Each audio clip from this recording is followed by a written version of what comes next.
Here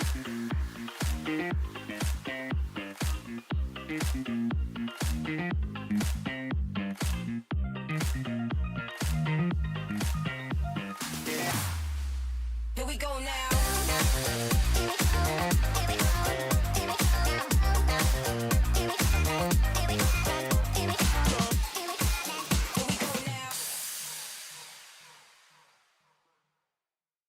Well, good morning, North Metro. We are so excited that you're joining us today, whether you're here in person or with us online. Go ahead and stand to your feet and let's sing this together. Come on.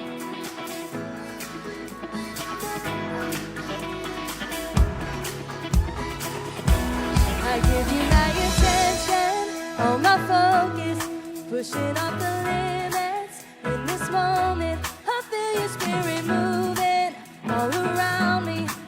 Come and have your way. I'm looking at the dry bones, you're reviving this faith inside of my soul. You're igniting, you're calling me to levels better, higher. I can see your face. When I set my eyes on you, everything else fades. When I look your way, everything else fades. When I look your way, everything else fades. Come on.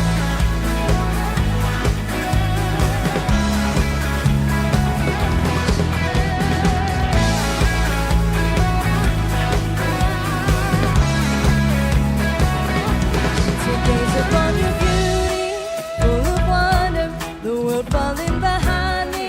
There's no other name like your name, and there's nothing that can take your place. When I set my eyes on you, everything else fades. When I look your way, everything else fades. When I look your way, everything else fades.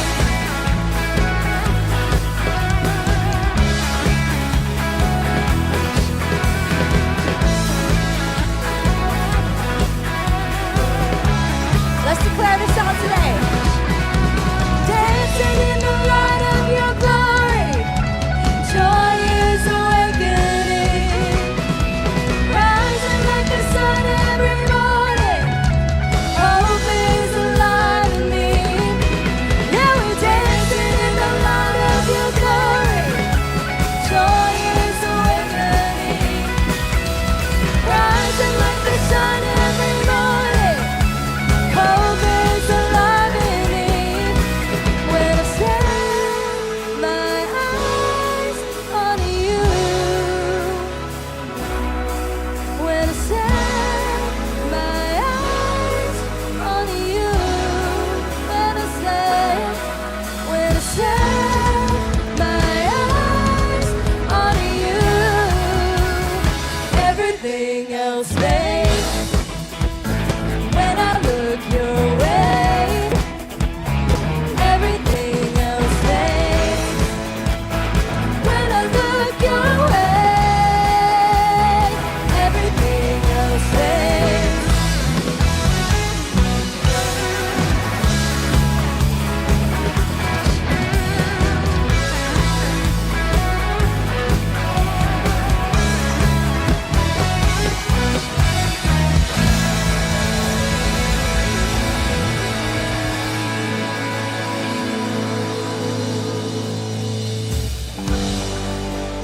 Amen to that. We're here to declare with one voice that we believe that God can do anything, and He has done it, proved it in Jesus today. So wherever you are, let's press into Him today. Let's believe that He can do anything in our lives. Come on, sing it. Oh, just one word, calm the storm that surrounds me. Yeah, just one word, the darkness has to retreat. Oh, just one touch, presence of heaven. Oh, just one touch. My eyes are open to see. My heart can't help but believe. Come on. There's nothing that our God can't do. There's not a mountain that He can't move. Oh, praise the name that makes the way. There's nothing that our God can't do. Oh, and just one word, you hear what's broken inside. Oh, just one word, and you revive every dream. Oh, that's what you do, Jesus. Oh, just one touch, I feel the power of Him. Maybe feel your power today. Oh, just one touch, my eyes are open and to see. My heart can't help but believe it. There's nothing that our God can't do. There's not a mountain that He can't move. Oh, praise the name that makes the way. There's nothing that our God can't do. Oh, there's nothing that our God can't do. There's not a prison wall He can't break through. Oh, praise the name that makes the way. There's nothing that our God can't do. Oh.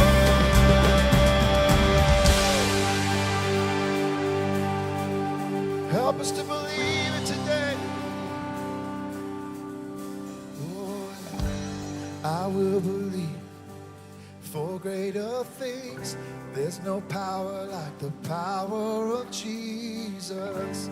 So let faith arise. Yeah, let all agree. There's no power like the power. Come on, let's all agree today. Come on.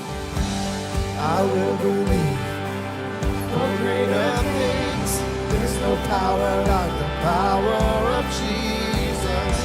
So let faith arise. Let all agree.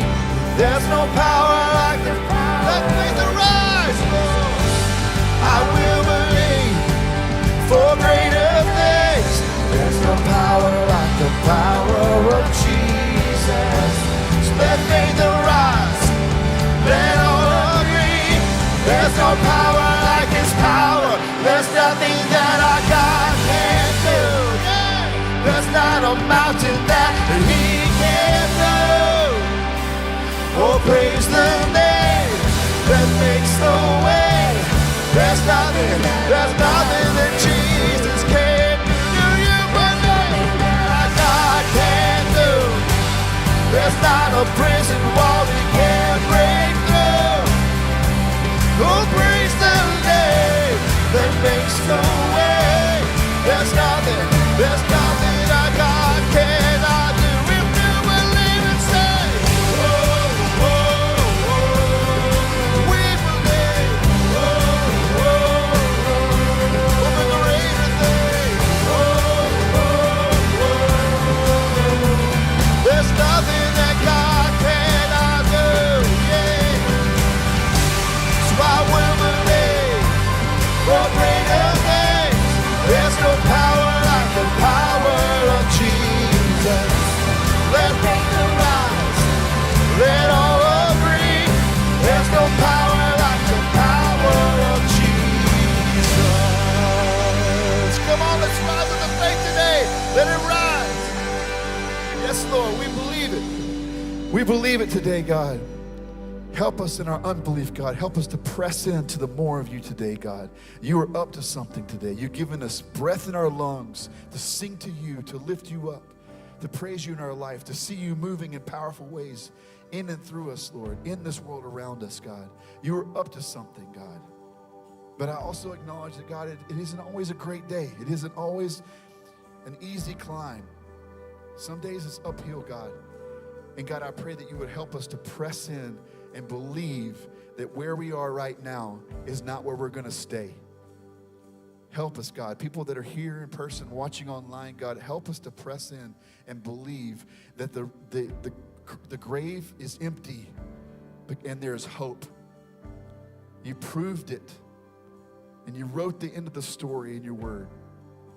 And the journey is the process for us, God. So help us to rise up in faith today, to believe that you can do the more in our life today.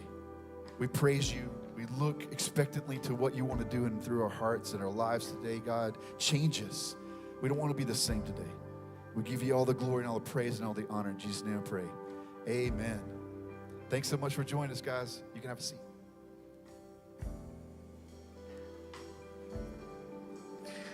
Well, good morning, North Metro. We're so glad that you're here this morning. My name is Nathan Woodward, and I'm the kids pastor here. And I just want to say welcome home. We hope from the moment that you step foot on this campus to the moment that you leave this morning that you just felt at home. We want to welcome those that are here on campus, but those that are also joining us on NMC Plus this morning. We do just want to take a minute and talk about something that's coming up. A lot of things are happening here about North Metro Church, and we have NMCU Summer School coming this coming summer. Enrollment is back. And you might be thinking, summer school, what does that look like? Maybe school to you was not a positive experience, and we just want to talk to you about two things. You may be thinking a couple things this morning when it comes to NMCU. You may be thinking that your schedules are super busy this summer and you can't fit it in. Well, we've made it really easy for you. You can either join us live in person or make everything up online on our teaching tool online, but it is super flexible. The second thing is you might be thinking, well, I don't know a lot about the Bible, and this just might not be for me. And I just want to encourage you that we have a lot of people that come through that are new believers, those that have known and walked with Jesus for a long time, and they move on to the next semester together, and they continue to grow and learn together. So you can find out more about NMCU at northmetro.org/NMCU. We also want to talk about one of our mobilization partners, and mobilization partners are organizations in our community that we serve alongside and support. And that one that we're going to talk about today is Must Ministries. Must Ministries exists to serve our neighbors in need, transforming lives and communities in response to Christ's call. Must recently opened, you may have heard about this, their Hope House. All Hope House guests are provided services to meet both immediate needs like food and shelter and long-term needs such as employment assistance. And because of your obedience in giving, North Metro, we were able to help furnish Hope House. So thank you so much for your obedience in giving. Yeah, give it up. Give it up. That's awesome. So if you want to continue to give, if you call North Metro Church home and you want to continue to give today, you can do so in many ways. You can grab the first-time guest card. If you're new, you can fill that out, and we want to connect with you and drop that off with the host team member on the way out. But also, you can do your giving through the envelope in your seat back pocket in front of you, and you can drop that off. Or you can go online or on our app and give that way as well. Well, we are in our week 13 of our series, According to Mark, and we're going to hear from our group's pastor, Daniel Hicks, here in a little bit, which I'm really excited about. But I want to know, do you have your journals with you this morning? I see people pulling them out of their purses, under their chairs. I love it. I love it. They're putting it up. If you don't have one, you can right now slip out and go grab one from a host team member out there, or if you're watching on NMC Plus, you can click on it and you can download it right there and follow along today. But I'm excited for where Daniel's going to take us this morning. So prepare your minds and hearts for what the Lord wants to say to each of you this morning.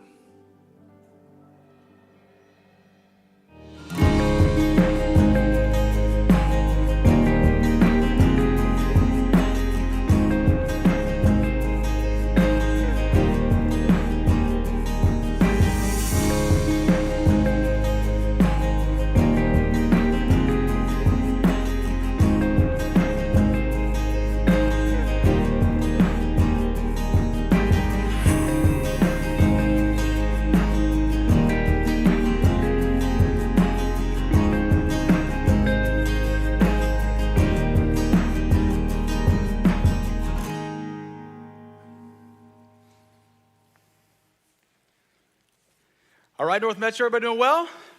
Y'all fired up, ready to go? All right. Well, I'm ready to go as well. We're going to jump straight into it. I brought a couple of pictures to get us going this morning. The first two pictures I showed you, or I'm going to show you, you've probably seen before. Everybody's probably seen these pictures. They broke the internet in the last few years. And so I'm going to show you a picture. You tell me what you see. So here's the first picture. You guys remember this? What color is the shoe? Green and blue. Mark, I have no idea what you're talking about. That's the most pink and white shoe I've ever seen in my life. Anybody pink and white? Y'all remember this? There was a debate that broke the internet, like what color is this shoe? And I'm so observant that I realized my wife has had these pink and white shoes for like 3 years, and I didn't even notice she had them. I think it's just because he has 1,000 pairs of shoes, but I was like, wow. But those are pink and white shoes, Mark. No? Okay, all right, good. What about this one? You probably saw this one as well. What color is this dress? Gold, white, gold and white. Who sees black? Some people saw black. I think, is it black and blue? Yeah? Who just sees gold and white? Okay, all right. Most of y'all see gold and white. So, okay, we're tracking with that. But those two pictures, they tried to break the internet, tried to tear us apart this past few years over what colors we see here. This next picture didn't try to break the internet, but in a sense, it tried to break our church. So I want to show you a picture of our Easter festival. This is a picture from our Easter festival. A lot of goodness happening here. Hey, what do you see? Talk to me. What do you see? Blue and red. We're talking about colors now. Okay, that's right. Yeah. What other colors do you see? What's going on in the picture? Fun? Kids having fun? Okay, real quick. Do you see the funnel cake? Do you? Why don't you see a funnel cake? There was no funnel cakes, and I made an announcement right before we went out to this that, hey, we're going to have free funnel cakes. And you all went out there like, man, let's go get some funnel cakes. They said they were free. There's no funnel cakes. I'm telling you, my house has got rolled every single day for that. So I just wanted to bring this picture up to apologize. I'm sorry there was no funnel cakes. Maybe next year, just put a request in, fill out a connection card, give the guest team member as you head out, hey, funnel cakes at some point in the future because Daniel promises funnel cakes. And here's the bad part about me promising you funnel cakes. It's not like you can just go somewhere and get a funnel cake, right? You have this urge and this craving like, I can't find a funnel cake. And so I just wanted to bring this picture to apologize to you guys for that. But also to bring it because the first two pictures illustrate that, hey, we see things differently, right? Sometimes we look at the same thing, we see things differently. And we've been in this series called According to Mark because Mark, the gospel writer Mark, is trying to get us to adjust our vision and to see God a little bit more clearly and rightly. So if you have your Bibles, if you have your journals, go ahead and turn to Mark chapter 6. And we want to get a picture of who God is and try to see him more clearly and rightly. So let me just kind of set up where we're going. Mark chapter 6, verse 30 says this. The apostles gathered around Jesus and reported to him, Jesus, all they had done and taught. Let me tell you where this is at. Last week, Pastor Matt Johnson was up here and he was talking about how Jesus sent the disciples out, the apostles, 2 by 2. They were sent. And now, after they've gone and done their mission, they're coming back and they're reporting to Jesus all that they had done. So let me just kind of take us back a little bit and remind you of how he sent them out in the instructions he gave him. So if you were to scoot back to Mark chapter 6, verse 8, this was the instructions Jesus gave him. Take nothing for the journey except a staff, no bread, no bag, no money in your belts. You're like, Jesus, that is the worst way to pack for a trip, right? Like you're sending us out. And that's not how you pack for a trip. I mean, let's show of hands real quick. Who's got a vacation already on the docket for the next month or two? Your kids get out of school. You're like, man, I'm out of here. Anybody going to the beach? All right, hey, how many of those dads go to the beach and you're that dad and I'm that dad as well? You're like a pack mule. You got your wagon and you're lugging everything out to the beach. Who's that? Who's my dads? Okay, yeah, got 2 hands raised, Tom. Okay, that's me. So this is true story. This is how I go to the beach. This is actually my cart. This is me going to the beach, and I'll be honest with you, I didn't load it down too much today because I have more than I don't go to the beach by myself, so I have more than one chair. But this is how I go to the beach. This is actually my bag. I've got my chair. I usually have 4 or 5 chairs. So I got my umbrella. I got the thing that, stakes the umbrella into the ground. I got a Frisbee. I got my football. I've got all this. Hey, if the water's good, I got a snorkel gear. Anybody? I mean, that's how I roll. Got my bag, my towel here. Got to have your sunscreen. I mean, maybe the most important thing, Bluetooth speaker. I mean, anybody? That's how we go. We got a cooler here. I got to put some snacks in here, some water. You may put something else in there. I see you. I know how it works. North Metro. But this is how we pack, right? This is how we go on a trip.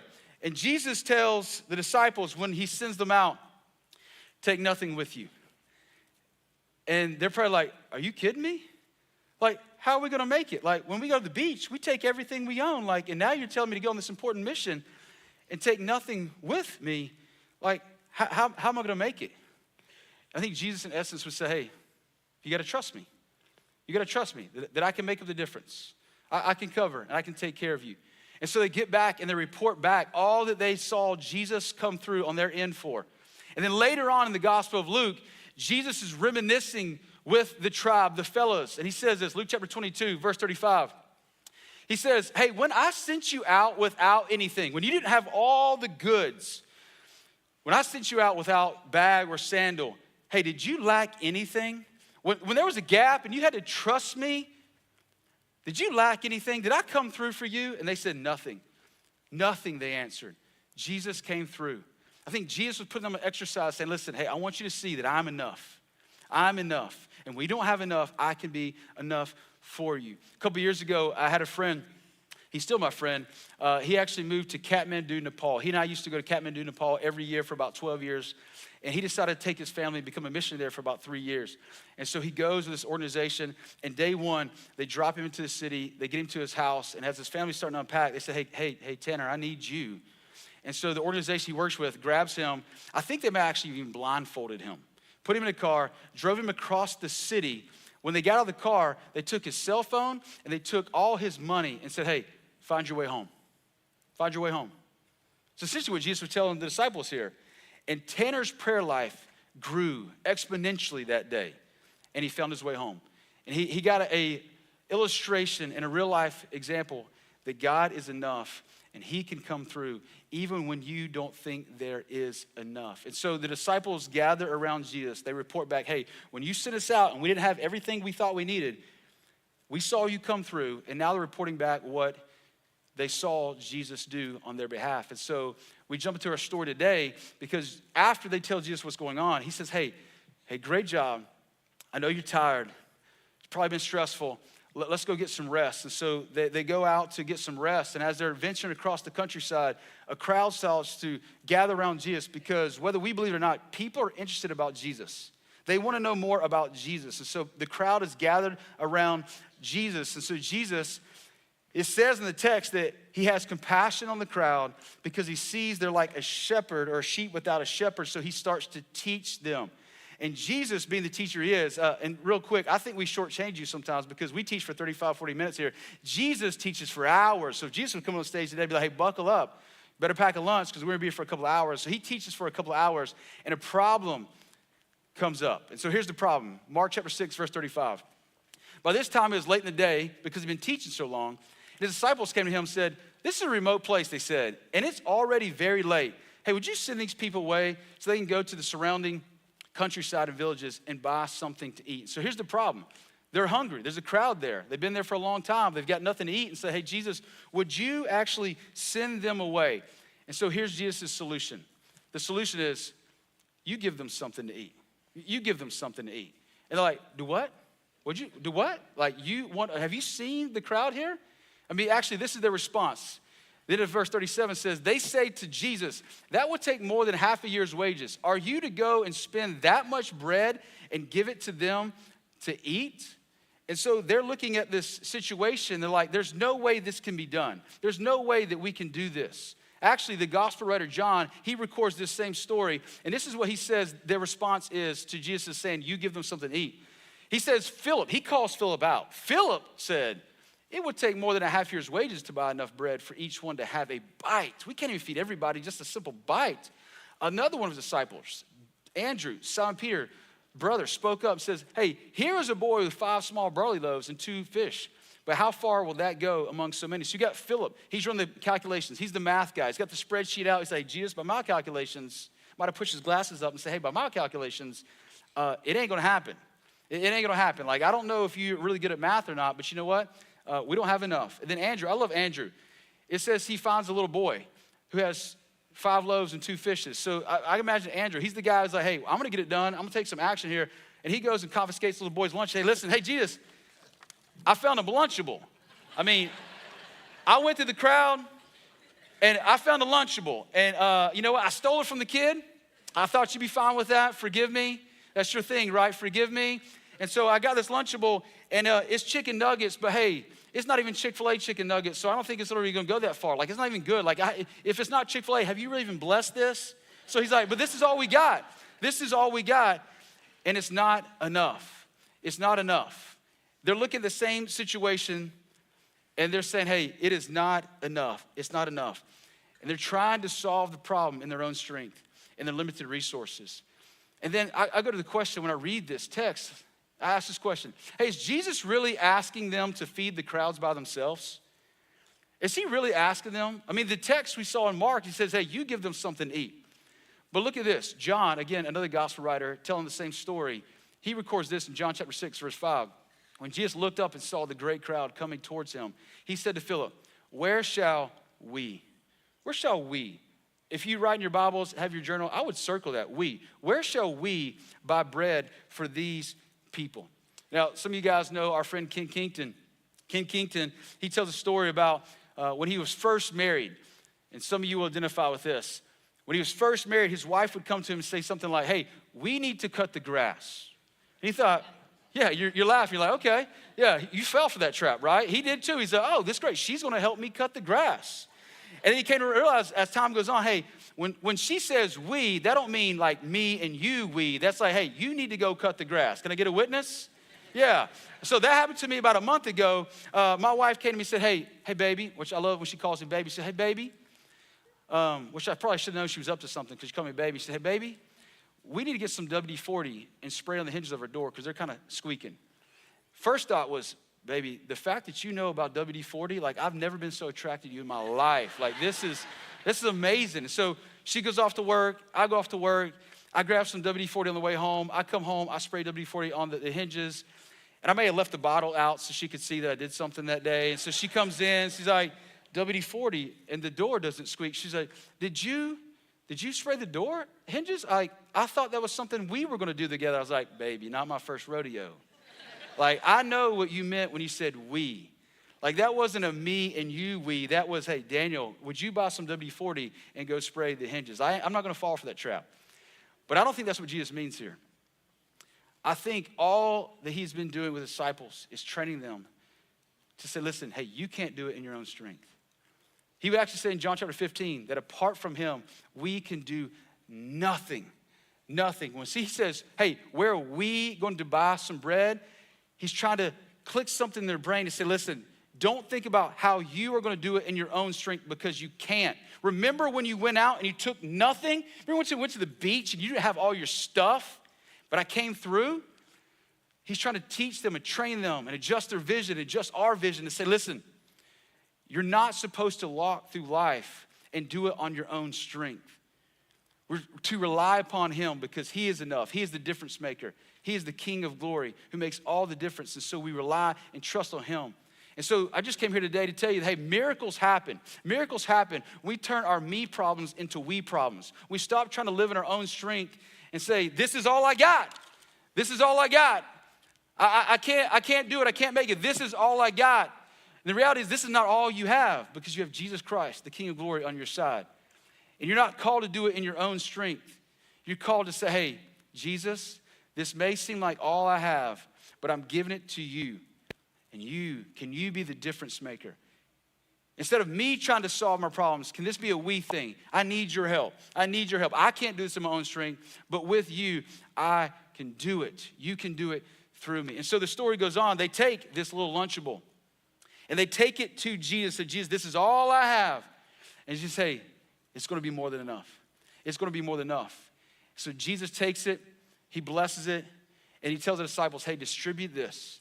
And they take it and they distribute to the 5,000 men that's recorded in the text, which means there's probably 20,000 people there. We throw in women and children. And it says they ate till they were satisfied.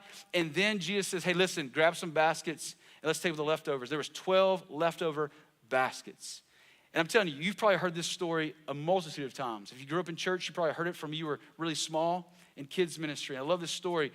But if we're not careful, it'll lose its wonder to us. We'll lose the awe and the majesty of who Christ is and who God is in this story. And so I just want to remind you to let this story sink in, I also remind you that of all the miracles that Jesus did, there was only 2 miracles that every single gospel writer recorded in their account of the life of Jesus. Matthew, Mark, Luke, and John all recounted and retold 2 miracles of Jesus among the others they thought were necessary and important for their life recording of Jesus. One of the miracles was the resurrection. They all recorded that because I'm telling you, that's a big deal. It's the linchpin. Because if someone comes back from the dead, hey, pay attention to what he said. The resurrection of Jesus validates that he is who he says he is. The other miracle that all the gospel writers recorded was this one, was the feeding of the 5,000. And so we got to stop and ask, why did they think that this story was worthy to be told in all of the accounts of the life of Jesus? And I think it's because they're trying to get us to adjust our vision, to see something differently about God. And so let's think about, what are they trying to get us to see? The first thing I just want to submit to you, I think that they're trying to get us to see, is that Mark wants to remind us to stop putting God in a box. We put God in a box. We try to limit him and say, hey, he's not big enough. He's not strong enough. And you're like, hey, what exactly do you mean by putting God in a box? And so my freshman year of college, that's when Jesus radically changed my life and set me free and rescued me and put on me a trajectory of faithfully following him. And it happened at a church right down the street from here. And I would attend this church, and when the preacher would get up there and start slinging that good word, there was a guy that sit right over here on the front row, and he would always give some feedback during the message. I love that. I love when people talk and we interact. And so there was some feedback going on. And one of the things this guy used to say all the time, I remember it so vividly, I could hear his voice. He would say, you can't put him in a box. You can't put him in a box. It's like, you can't put God in a box. He's like, hey, listen, he's bigger than you think he is. He's not confined to just your small, little, tiny box. I'm telling you, sometimes we think he's small. Maybe that's the biggest problem in our life, is that our God is too small. Our vision, our thought about God is too small because we put him in a box. I'm telling you, and it's easy for us to do. It's easy for us to do. Think about it. The disciples did it. The disciples did it. I mean, again, go back to the story. Andrew's like, hey, listen, hey, this is all I found. This is all I found. God, it's not enough. They're looking at the same scenario, the same problem. Hey, God, it's never going to happen. It's not going to happen. It's not enough. It's not enough. And again, Philip, he's running the math, doing the calculations, got the Excel spreadsheet.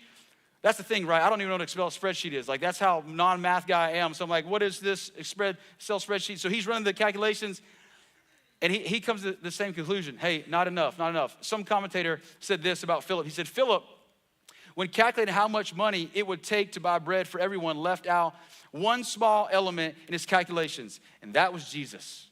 He left out a small calculation, which is a big calculation. He left out Jesus. Philip was apparently a matter-of-fact person, a quick reckoner and a good businessman, and therefore more ready to rely on his own shrewd calculations than on unseen resources. In essence, the disciples were putting him in a box, putting Jesus in a box, saying, hey, it can't be done. Too small, you're not big enough, can't be done. And here's the reality. They were more focused on what they don't have than what they do have. And we're all guilty of that. They were more focused on what they couldn't do than what Jesus could do. And here's the irony for me. Listen to John chapter 1, verse 1 through 3. It says, in the beginning was the Word. This is about Jesus. In the beginning was the Word, and the Word was with God, and the Word was God. He was with God in the beginning. Through him, all things were made. Without him, nothing that was made that has been made. He can make it all. So here's the reality.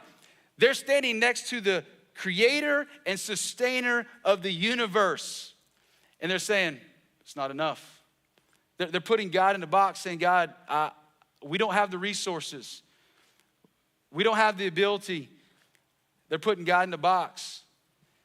And according to Mark, Jesus is bigger and more powerful than you think he is. This is what Mark is trying to get us to see. He's more powerful and bigger than you think he is. And I'm also going to say, he's better at solving problems than you and I are. I'm also going to say that Jesus, he is better at math than you and I are. That's great news. Because when I graduated high school, me and 12 of my high school friends went off down to West Georgia University, and all 12 of us ended up in the same remedial math class together. And God honest truth, I think most of us failed that remedial math class. So when it comes to Jesus being better at math than me, I'm like, praise God. I want him to be better. He should be better. Most people are better. But here's the thing, when it comes to math for us, we do the math like this. Hey, 5 loaves plus 2 fish, not enough. It's all we got. It's all we got. Not enough. Not enough. Not enough. But when we take our me problems and put them into we problems, we take them to Jesus, here's how the math works out. 5 loaves plus 2 fish plus Jesus equals feeding 20,000 people and 12 to-go boxes. That's the difference that Jesus makes. He takes what we think is not enough and we give it to him and say, Jesus, can you help us? And he says, hey, I can. I'll turn that into, after I've fed 20,000 people, 1, 2, 3, 4, 5, 6, 7, 8, 9, 10, 11, 12 to-go boxes. This is what it looks like when we give our life to Jesus. This is the hope we have. He takes what we think is not enough. He says, after it's fed 20,000, hey, you all get to take a doggy bag home to remember how big I am. You all get a to-go box because I'm more than enough. And that's good news for us. So think about your situation. I don't know what you're going through, but you're like, hey, it's desperate, it's dire. Like, I don't see how there's any hope for what I'm going through. Hey, Jesus is enough. Stop putting him in a box. He's bigger than you think he is. Think about this. Hey, your addiction plus Jesus, hey, can equal your freedom because he's more than enough. He's bigger than you think he is. Hey, your hurt plus Jesus can equal your healing because he's bigger than you think he is. He's more than enough. Your broken marriage, you're like, hey, man, it's all jacked up. There's just a remnant. It's just a small thing. It's just a little something left. Hey, your broken marriage plus Jesus, when you give it to him and say, Jesus, help me. I can't do it on my own. But when you say help me, equals hope. Your lack plus Jesus equals more than enough. Your prodigal child plus Jesus can equal restoration because he can do it. Your feeling of inadequacy plus Jesus equals more than enough because that's who he is and that's what he can do. He's never asked you to carry that alone. In your own strength, you're like, hey, this is all I got. He says, I know. Hey, but would you give it to me? Would you stop trying to carry that on your own? Would you stop trying to do that on your own? Hey, would you give that to me? Because when we do that, Jesus is more than enough. And so my question for you is, have you stopped believing the impossible is possible? Have you been putting God in a box saying, hey, there's no way he can come through. There's no way he can come through. And you say, hey, but the pushback is like, hey, I believe that for other people, but I don't believe it for me. Like, I don't think he would do it for me. And you might say, because X, Y, and Z is in my story. And I would say, hey, listen, but think back to the story. When this circumstance is going down and Jesus says, hey, you give them something to eat, the disciples, they weren't filled with faith. They had doubt. They were skeptics, but they obeyed. That's the game changer. They say, hey, I don't know how it's going to work out, but Jesus, I'll give you what I have. I'll give you what I have. I'm going to put it in your hands. I'm going to turn my me problem into a we problem. And God, would you be more than enough? And so this is accessible to all of us. Stop putting God in a box. Stop trying to do it on your own and take whatever you have and say, Jesus, this is all I have. But can you make up the difference? Can you make up the difference? There's something else I want to point out in the story that's beautiful to me. And I want to mention this because maybe some of you, maybe all of us, you've been trying to take whatever you have, your little, and give it to God and say, hey, I'm trying to obey you and follow you. And it's not working like I thought. Like, I haven't seen the miracle just yet. And so I want to take you back to our story and show you something that's been foundational for me in those seasons of life where I'm like, God, I'm trying to do everything I know to do, and the miracle hasn't happened yet. I'm not trying to do this on my own strength, but God, I've given it to you, and it hasn't gone the way I thought it was supposed to go. And so before we get there, I want to ask you, hey, did your parents ever drop like one-liners, statements on you as you were growing up as a kid that were kind of foundational for you? Anybody have like parents that just like, they just kept saying something over and over again that wanted you to stick inside of your head? Anybody? Nobody's got their hands raised. Y'all's parents didn't love y'all. Well, my parents loved me. My mom loved me. She loved me. And so my mom gave me 2 statements, probably more. I'll give her grace. She probably gave me more statements than these 2, but there was 2 statements that my mom gave me that became foundational for me. The first one, you'll laugh, but this was important to my mom to tell me this. My mom said, hey, I need you to know, hey, always wear clean underwear. All right. So here I am, 42 years old. You know what I did this morning? I obeyed my mom. All right, it's just good advice. But here's the thing, as I grew older, I was like, Mom, what's the rationale behind that? And her rationale was comical to me. She said, this is a true story. She said, the reason why you always wear clean underwear is because if you're ever in a car wreck, and they have to yank you out of the car and start doing medical attention to you right there. Have to cut your clothes off. There's a crowd surrounding. You want to make sure you have clean underwear on. And I'm like, I get it, but I'm pretty sure if that scenario happens, I've probably already messed those underwear up, and that's the least of my problems. But hey, Mom, I love you. I'm going to try to obey what you tell me to do, so always wear clean underwear. And the one that they really pounded upon me over and over again that I've tried to push on to my kids is this one. Hey, be a leader, not a follower. Be a leader, not a follower. Be a follower of Jesus, but don't just fall into whatever culture and your knucklehead friend says this is the thing you should do. And so I've tried to build my life upon that. Not being swayed by the world, but faithfully following Jesus, trying to lead people to follow Jesus as well. Those statements have been foundational for me. But I want to show you a statement I read in our story that's been foundational for me over, I'd say, the last 7-8 years when I read it, and these words jumped off the page. So I'll start in Mark, but Mark says this in chapter 6, verse 42. They all ate and were satisfied, and the disciples picked up 12 basketfuls of broken pieces of bread and fish. I love that. But here's how John tells this same story in the words he used.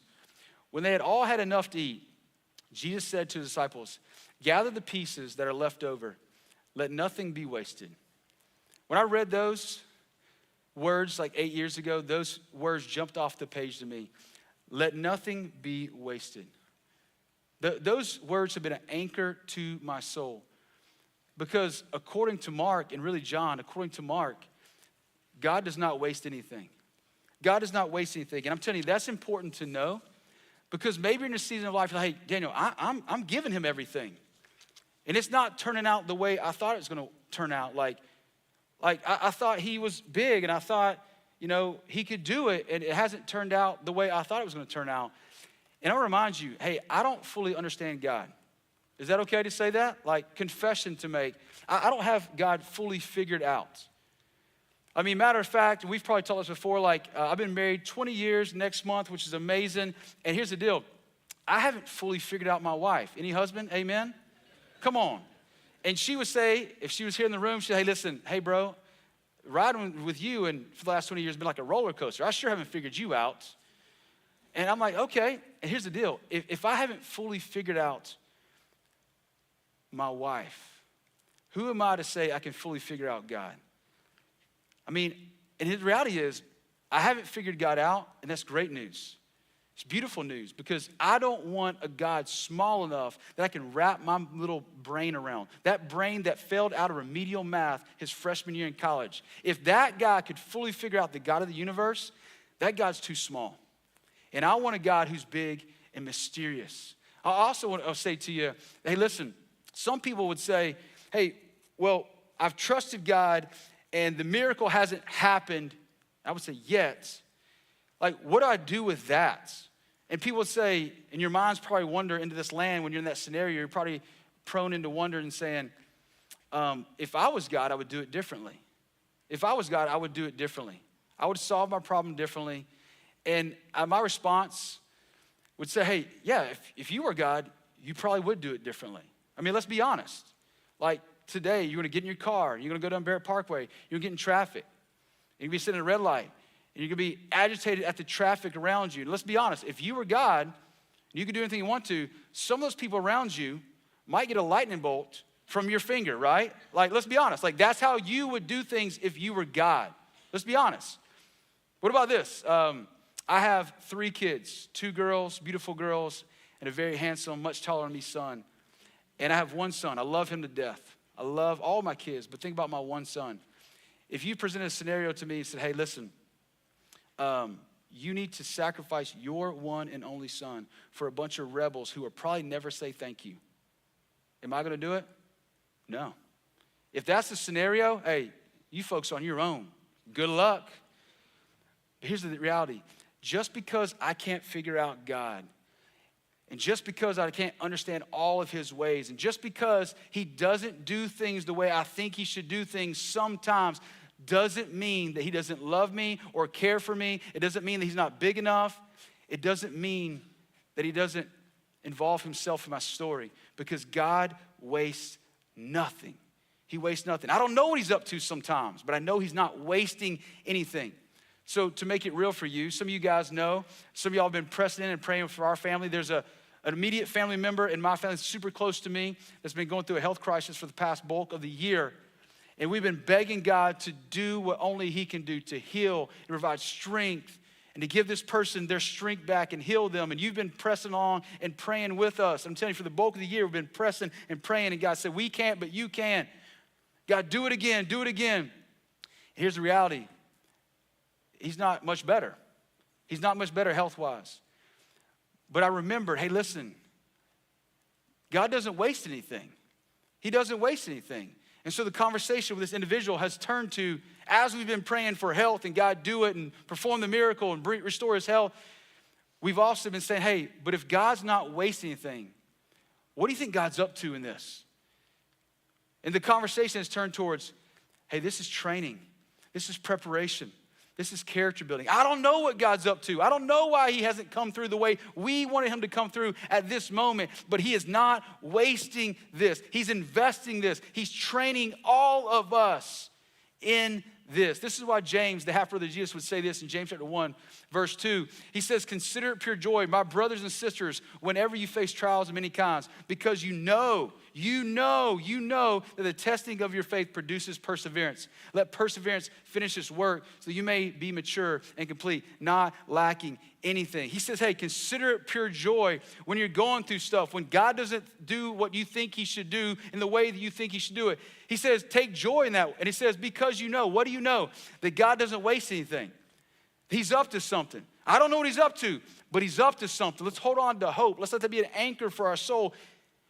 And I just want to come remind you this morning, wherever you are, whatever your situation is, hey, God has not forgotten you.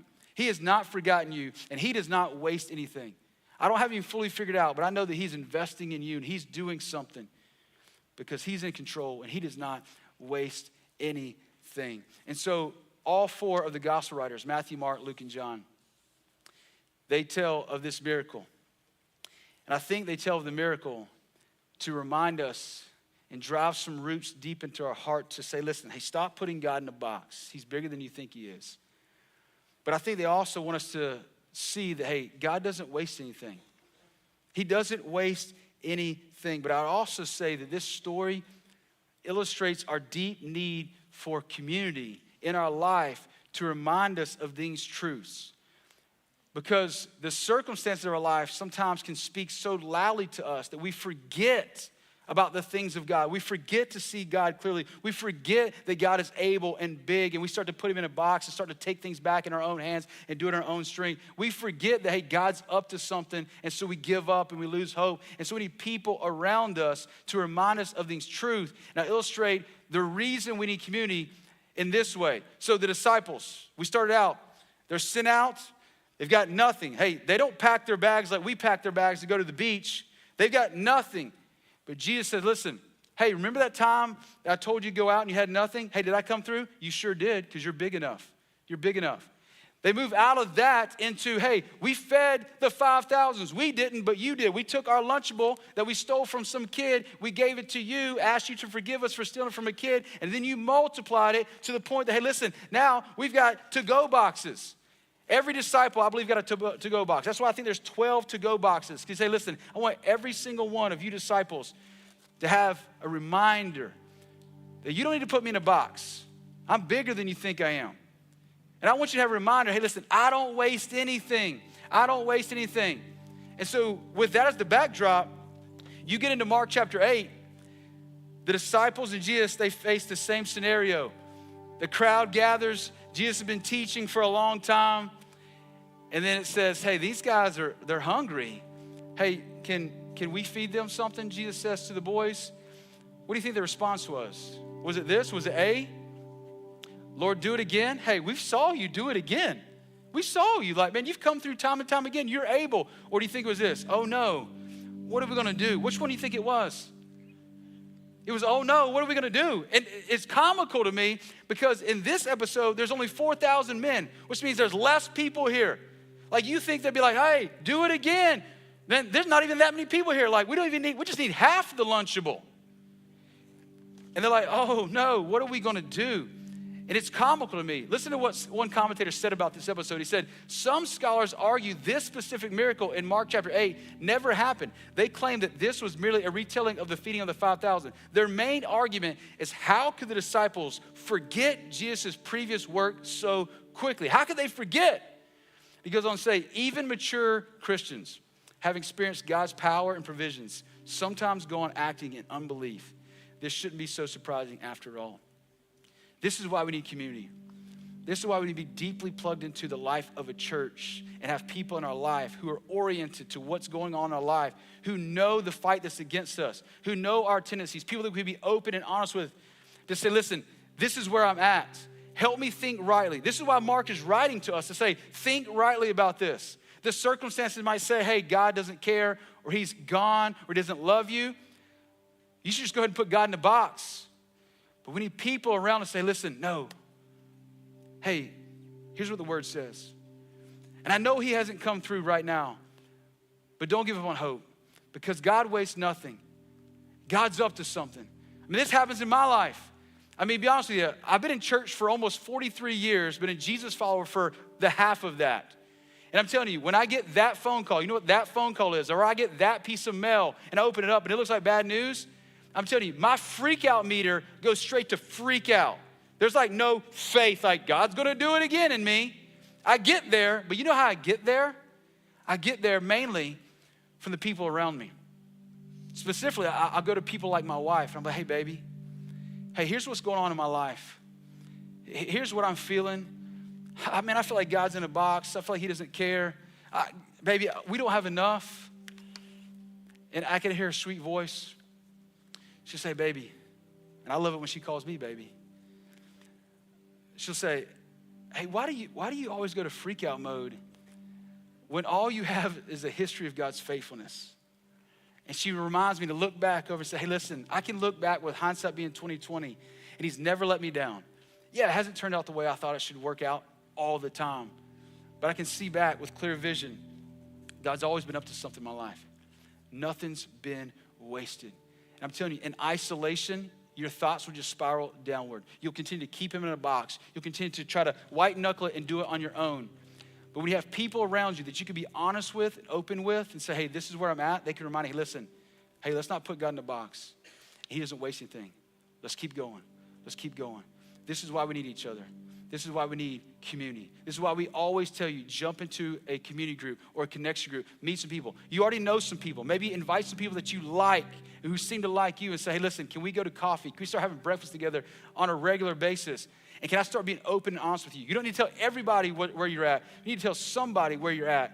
Somebody who's oriented, somebody who's faithfully following Jesus, who can love you and speak into your life and say, listen, hey, don't think that way. Don't think that way. Hey, he's bigger than you think he is. He's bigger than you think he is. He's more than enough. Hey, your marriage seems like it's struggling. Your kids seem like it's too far gone. Hey, take what you have, give it to him. He's more than enough.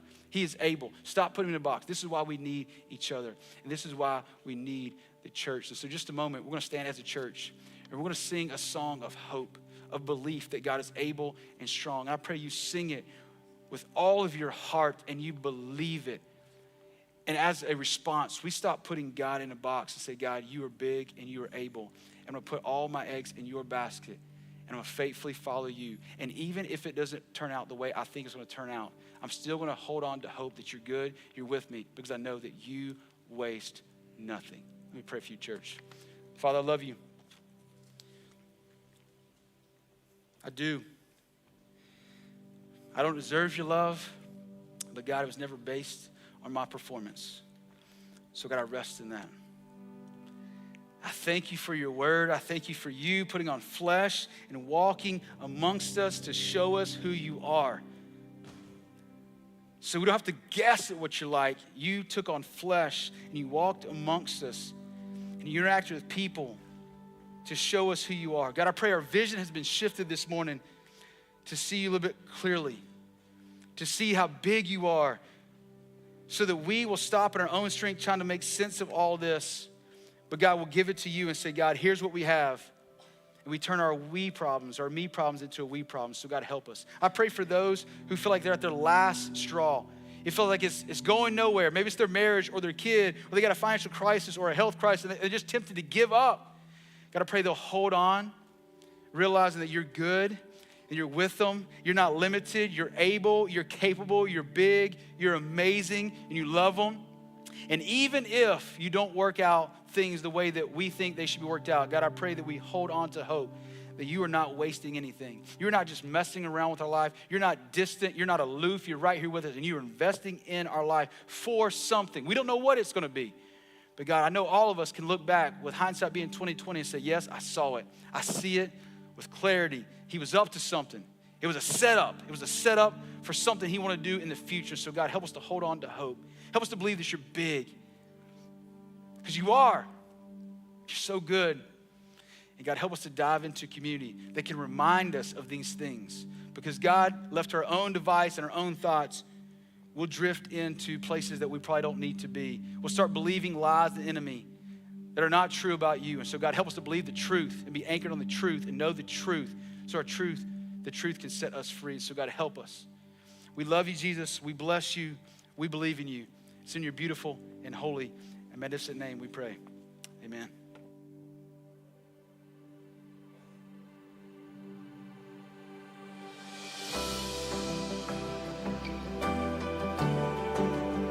Come on, let's stand to our feet and sing this together.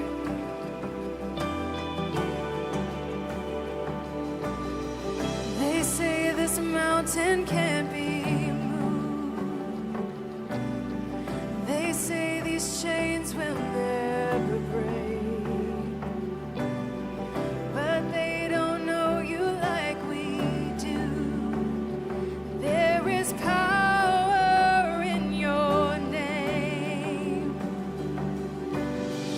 We've heard that there is no way through. We've heard the tide will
Yeah, let's give God praise and glory again this morning.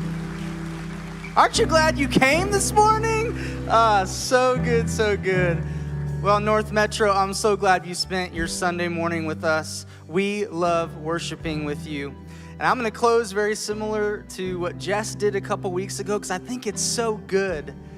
The church has always been about gathering and scattering. Jesus said, go make disciples. He didn't just say, do that on Sundays and you walk in the building and meet people. No, there's people out there that don't know Jesus. So we gather on Sundays, but we scatter during the week. For me, it's my kids' sports. There's a lot of people that don't know Jesus that I come in contact with. Maybe for you, it's work. Maybe for you, it's your neighborhood. But go make disciples because we want to be the church where found people. All right, we'll see you next week, North Metro.